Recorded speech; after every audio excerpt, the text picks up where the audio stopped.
നിന്റെ ഇത്രയും വർഷത്തെ ഇപ്പൊ 7 വർഷമായില്ലോ ദുബായില്. ഇപ്പം വിസിറ്റിംഗിൽ ഉള്ളവരോടും ഇനി വിസിറ്റിംഗിൽ വരാനുള്ളവരോടും എനിക്ക് പറയാനുള്ള ഒരു ഉപദേശം എന്ന് ഞാൻ പറയില്ല.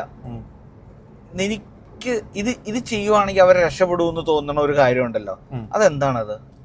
അബിസ, ഇത് ചെയ്യുവാണെങ്കിൽ രക്ഷപ്പെടും എന്ന് അതിനെ പറ്റി ഞാൻ പറയുന്നില്ല. പക്ഷെ ഇപ്പോൾ ഒരാൾ അക്കൗണ്ട്സ് ഫീൽഡിൽ ഒരാൾ വന്നു, ജോബ് നോക്കുന്നുണ്ട്. ഇപ്പൊ വിസിറ്റ് എടുത്ത് വന്നവര് എങ്ങനെ വന്നതെന്നൊക്കെ നമുക്ക് അറിയാൻ പറ്റും. എല്ലാവരും ഓരോ സിറ്റുവേഷനിൽ കൂടെ കടന്നു വരുന്നത്. ചിലപ്പോൾ അക്കൗണ്ട്സ് ഫീൽഡ് തന്നെ കിട്ടണമെന്നില്ല. എക്സാമ്പിൾ ആയിട്ട് ഇപ്പൊ നമ്മൾ ചിലപ്പോൾ 2 മാസം വിസിറ്റ് ഉള്ളൂ, 1 മാസം കഴിയും, 1.5 മാസം കഴിയും. അപ്പൊ ഇവര് വിചാരിക്കും പണി കിട്ടും. ഇപ്പൊ ഒരുപാട് കോമ്പറ്റീഷനായി. നമ്മൾ ലേബേഴ്സിന്റെ തന്നെ എടുക്കുമ്പോൾ തന്നെ ഫസ്റ്റില് നമ്മൾ 1200 1200 ദിറംസ് സാലറി കൊടുത്തോണ്ടിരുന്ന. പക്ഷെ ഇപ്പൊ 800 ദിറംസ് തന്നാൽ മതി പണിയെടുക്കാന്ന് പറഞ്ഞു വന്നവരുണ്ട്.